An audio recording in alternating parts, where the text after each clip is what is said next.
जो भगवान की कथा श्रवण करते हैं उनके जन्म मृत्यु के भय का नाश हो जाता है। मैं एक तुम्हें पावन चरित्र सुनाता हूं। इस पावन चरित्र में बड़ा आश्चर्यमय है। एक विवस्वान सूर्य के प्रतापी पुत्र हुए हैं, जो प्रजापति के समान कांतिमान और महान ऋषि। वो बालक मनु कहलाए। ओज तेज कांति और तपस्या के द्वारा भगवान सूर्य की आराधना करते, प्रभु की आराधना करते। वो अपने पितामह महर्षि कश्यप से भी आगे बढ़ गए थे तपस्या में। बद्रिका आश्रम में दोनों बाहें उठाकर एक पैर से खड़े होकर 10,000 वर्ष तक बिना कुछ खाए पिए वायु पी करके तपस्या की। ऐसे भगवान की प्राप्ति होती थी। यहां 10 दिन जो है शांति से भजन नहीं कर सकते, सोफा में बैठ के खड़े होकर हाथ ऐसे। भगवत तभी लिखा है, भगवत कलयुग में बहुत सरल है, नाम कीर्तन मात्र से भगवान की प्राप्ति। क्योंकि इसमें 60-70 वर्ष में 80 वर्ष में ढलक जाएंगे तो 10,000 वर्ष की तो यहां सोचा ही नहीं है। कितना कठिन था भगवत प्राप्ति। उस समय सिर नीचे झुका हुआ, एकटक अपलक नेत्र खुले हुए, बाल्यावस्था से घोर तपपरायण मंत्राकार वृत्ति, वही वैवस्वत मनु के नाम से प्रसिद्ध हुए। एक दिन की बात है कि वस्त्र भींगे हुए, जटाएं भींगी हुई, चीरणी नदी से स्नान करके आ रहे थे तो पीछे से आवाज आई, महाराज मेरी रक्षा कीजिए। देखा कोई दिखाई नहीं दिया। फिर चल, महाराज सुना नहीं, मेरी रक्षा कीजिए। लौट के देखा तो एक छोटी सी मछली दिखाई दी जो जल में, मैं बहुत छोटी ही हूं, मैं मत्स्य हूं और बड़े बड़े बलवान जीव इस नदी में रहते हैं, मुझे खा जाएंगे, मुझे भय है। इसलिए आप तपस्या प्राण है, मेरी रक्षा कर सकते हैं, मेरी रक्षा कीजिए। बलवान मत्स्य मुझको अपना आहार बना लेंगे, इसलिए आप मुझे बचा लीजिए। मैं महान भय से युक्त हूं, मैं आपकी शरण में हूं और शरणागत की रक्षा करना धर्म होता है, इसलिए आप मुझे बचा लीजिए। मत्स्य की बात सुन करके मनु जी को बड़ी दया आई।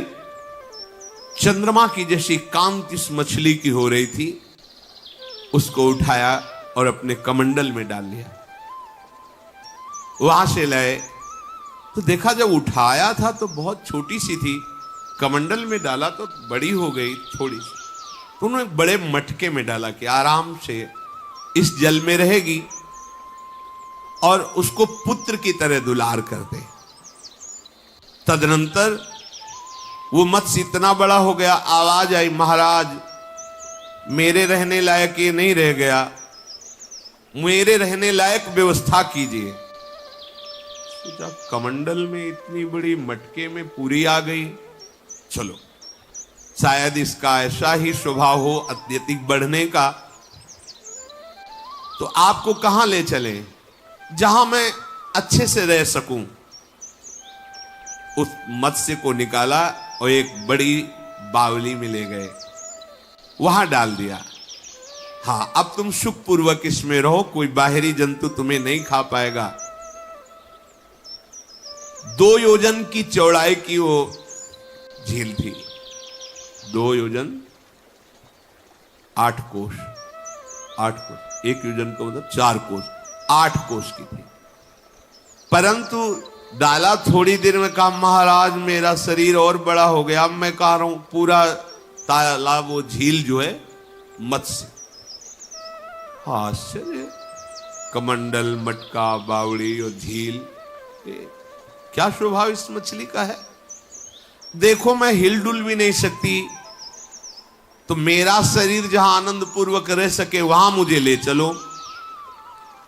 तो तुम ही बताओ मैं कहां ले चलूं। सुना है गंगा जी बहुत पावन है, वहां मुझे ले चलो।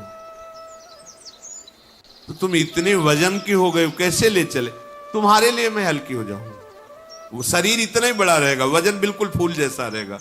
उठा लिया, गंगा जी में ले गए। महाराज मुझे दोष दृष्टि करके परित्याग मत करना और मेरी आज्ञा में रहना, मैं आपकी ही कृपा से भली भांति इतना पुष्ट हो रही हूं, ऐसा मत्स्य ने कहा।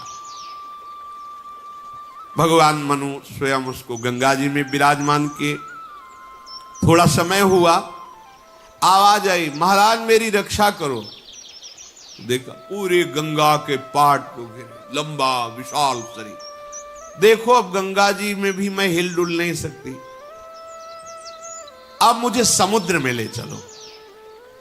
पहले तो कह रही थी कि मुझे भय लगता है, जो जलचर जीव मुझे खा जाएंगे।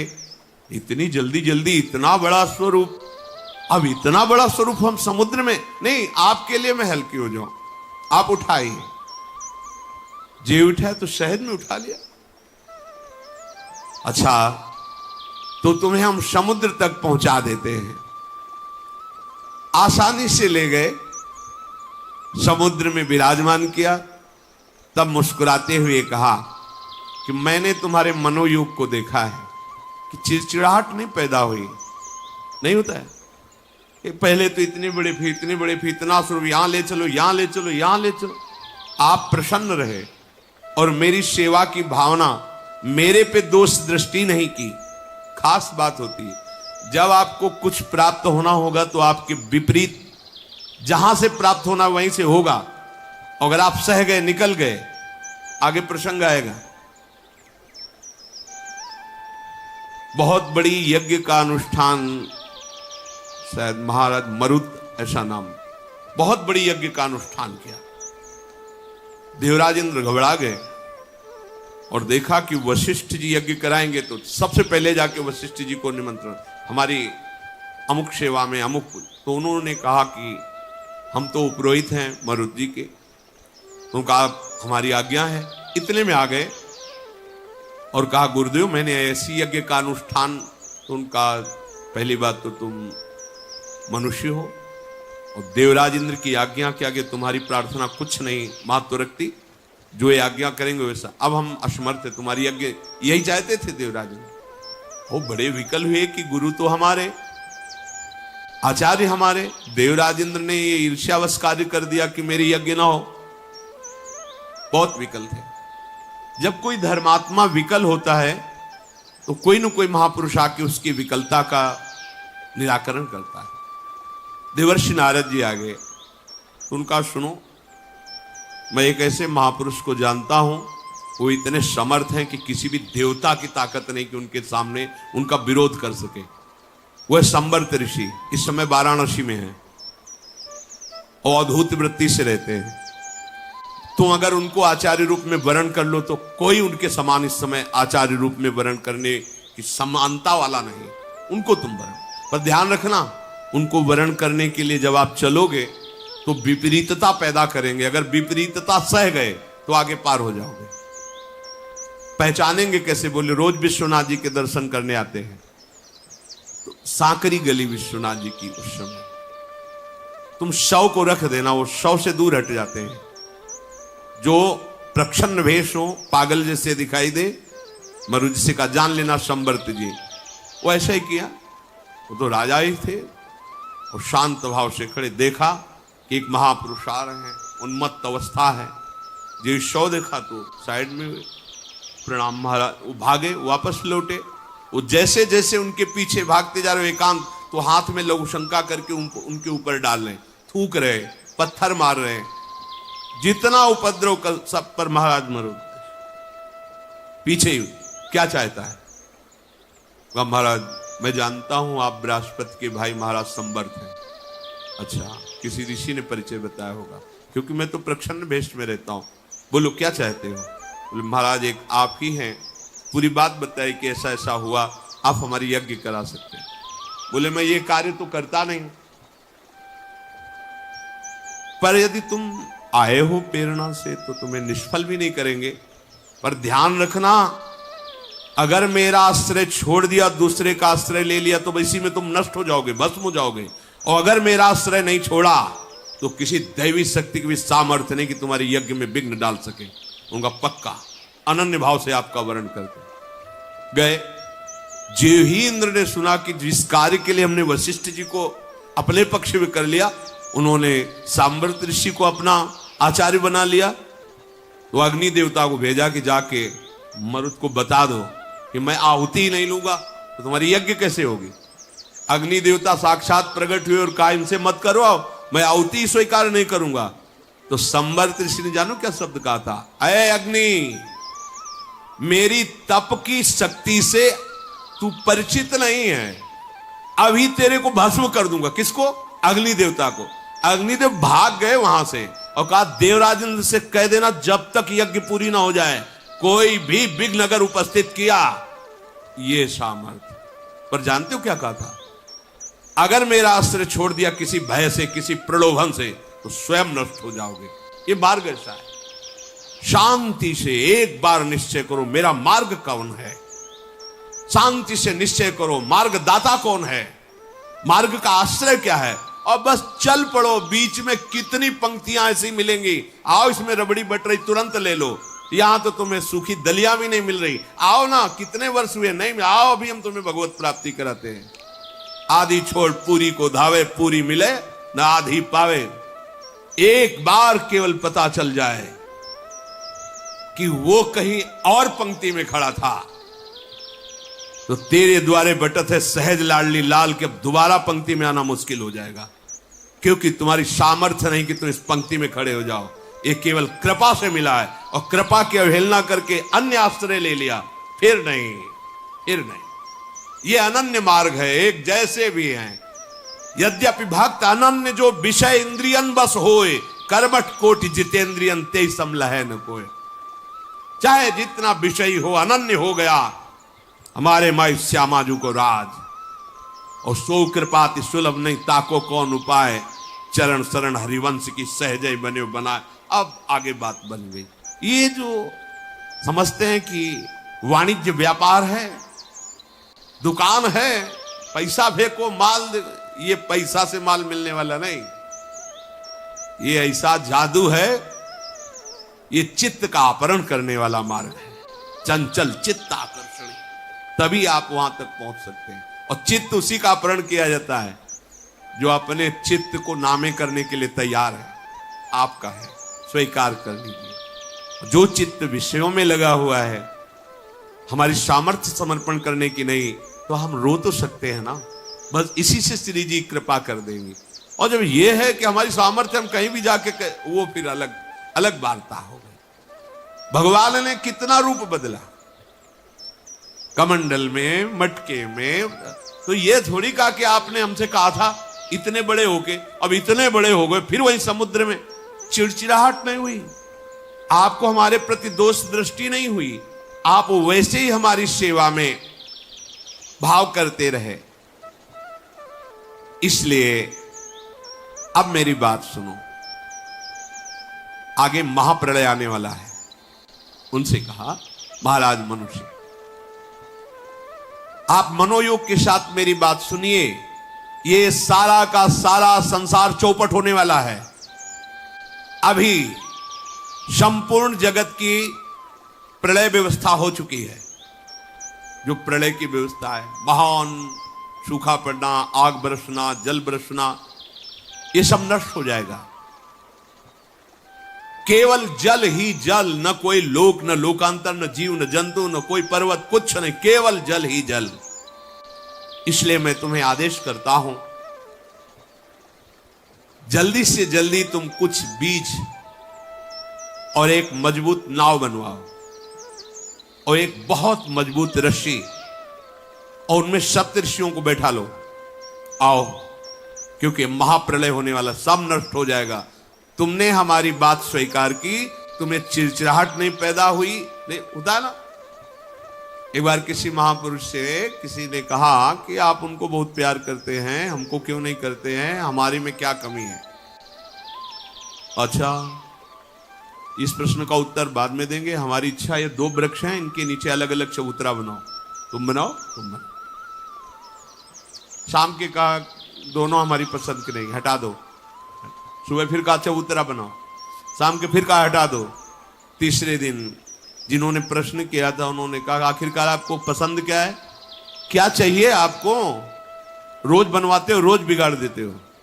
दूसरे से पूछा तुम्हें कोई परेशानी, बोले भगवान जीवन भर आदेश करते रहिए, बनाइए बिगाड़िए, मुझे कोई मुझे तो आपकी आग। बोले समझे मैं उसे क्यों प्यार करता हूं, तुम्हारी चिड़चिड़ाहट आ गई ना, कैसा चाहिए चबूतरा, रोज बनवाते हो बिगाड़ देते हो, बैठो आराम से। ये परमार्थ है।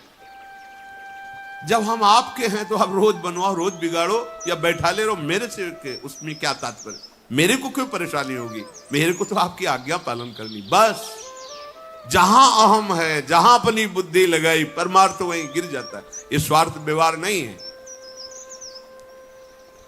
कैसे भगवान अपनी रक्षा की बात कर रहे थे, पर बात क्या थी, इनकी रक्षा करनी थी। महान तपस्वी हो, सब प्रलय हो जाएगा लेकिन तुम्हारा नहीं होगा, जाओ जल्दी से एक नाव तैयार करवाओ, एक रस्सी और कुछ बीज आदि लेकर के हमारे ऊपर आकर के रस्सी में मेरी सींग बांध दो, मैं महाप्रलय में तुम्हें खींचता रहूंगा और आनंदमयी वार्ता करता रहूंगा, तुम्हें कोई भय नहीं लगेगा और तुम्हें कोई मार नहीं सकेगा। भगवान की कैसी कृपा होती।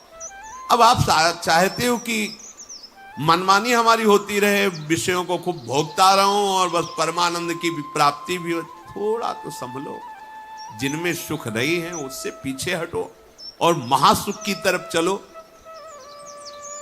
पूर्व काल में जो महापुरुषों ने उत्तम उत्तम बीज बताए हैं उनको संचित करो। मुनिजनों के प्रेमी तपस्वी मनु, मैं यही हूं, तुम आकर के केवल पुकारना, मैं प्रकट हो जाऊंगा। मेरे मस्तक में एक विशाल मजबूत सींग होगा और आप रस्सी नाव में बांधकर मेरे सींग में बांध देना, किसी और की सहायता नहीं रहेगी। मैं महान जलराशि में तुम्हें आनंद पूर्वक विचरण कराऊंगा, तुम्हें कोई भय नहीं, कोई शोक नहीं। आप मेरी इस बात को समझें, मैं केवल मत्स्य ही नहीं हूं, मैं साक्षात ब्रह्म हूं, परमात्मा हूं। यह है तपस्या का, भजन का फल। अब महाप्रलय में सबका नाश होगा लेकिन इनका, भगवान उनको, महामत्स्य भगवान और वो विदा हुए। तदनंतर सप्तऋषियों का चिंतन किया, सप्तऋषि पधारे, सुंदर सुंदर बीज एकत्रित किए, नौका तैयार की गई। तदनंतर ऋषि, नौका, सप्तऋषि और बीज ये लेकर उसी स्थान पर पहुंचे और ध्यान करते हुए चिंतन किया। जे ही चिंतन किया तो मत्स्य भगवान उपस्थित हो गए। विशाल सींग, उस सींग में रस्सी बांध दी। रस्सी बंधे हुए मत्स्य भगवान नौका को खींचने लगे। जे ही समुद्र में नौका और भगवान बस समुद्र ने मर्यादा तोड़ दी। भयंकर गर्जना करते हुए सारे विश्व को डुबोने लगा। उस महासागर की प्रचंड वायु ने संपूर्ण पृथ्वी को जलमग्न कर दिया। न कोई स्त्री, न पुरुष, न वृक्ष, न लता, न जीव, न जंतु। देखो ना, कभी कभी एक लहर उठती है तो गांव के गांव, नगर के नगर विध्वंस कर देते हैं। ना आकाश, ना द्युलोक, सब जल ही जल, सारा विश्व जलमय हो गया। केवल सप्तऋषि, मनु, मत्स्य भगवान और वो बीज जो उनकी नाव में। बहुत वर्षों तक भगवान उन्हें आनंद देते हुए प्रलयकालीन जल में विचरते रहे। आनंद दाता भगवान। जब समय फिर सृष्टि के रचने का आया तब भगवान ने हिमालय की चोटी जब खुली हल्की सी, तब वहां ले गए और कहा कि अब नाव को इस चोटी पे बांध दो और इंतजार करो, धीरे धीरे जल खत्म हो जाएगा, फिर तुम सृष्टि की नवीन रचना में ये बीज और सप्तऋषि और महाराज मनु तुम संकल्प करो और फिर सृष्टि का विस्तार करो। तुम्हें मालूम होना चाहिए हे युधिष्ठिर, वो शिखर आज भी प्रसिद्ध है जहां भगवान मत्स्य ने प्रथम बार प्रलय के जल से निकले हुए उस शिखर पर नाव बांधी थी। वो नौका बंधन के नाम से हिमालय में प्रसिद्ध है। और भगवान ने कहा, मैं प्रजापतियों का भी पति ब्रह्म हूं, इतना तुम समझो, मेरे से भिन्न कोई वस्तु नहीं है। मैंने मत्स्य रूप केवल तुम्हारी रक्षा के लिए धारण किया है। देवता, असुर, मनुष्य आदि समस्त प्रजाओं की सृष्टि तुम्हारे चिंतन मात्र से हो जाएगी। तुम जिस देवता का चिंतन करोगे, पूर्व स्मृति के अनुसार वही देवता प्रकट हो जाएगा। वैसी सृष्टि, जाओ हमारी आज्ञा है, तुम सृष्टि पालन करो। भरत कुलभूषण, जो इस मत्स्य भगवान के चरित्र को सुनता है और भगवत स्मरण करता है, उसके मोह का नाश हो जाता है और वो दुख रहित हो जाता है। अपने जीवन को दुख रहित करने के लिए, महासुख में निमग्न करने के लिए सार बात समझ लो, एक ही उपाय है, भगवान की शरण में होकर भगवत भजन करना। आप जान नहीं पा रहे, ये देहाभिमान ही सब दुखों का कारण। हर समय हृदय में भय, विषाद, जलन ये पैदा करता रहता है। देहाभिमान के कारण हम अपना आधार मानते हैं कोई व्यक्ति, अपना आधार मानते हैं धन, अपना आधार मानते हैं जन, अपना आधार कोई स्थान, कोई पद, और ये सब परिवर्तनशील हैं। ये आज तुम्हारे, कल तुम्हारे नहीं रहेंगे, फिर तुम्हारा क्या होगा। इसलिए हमारा आधार, आश्रय केवल एक श्री भगवान है। हमें जो सेवाएं मिली हैं वो अपनी धर्म पूर्वक करें, खूब नाम जप करें, इसी से परम मंगल होगा। शेष चर्चा आगे। श्री राधा वल्लभ लाल की।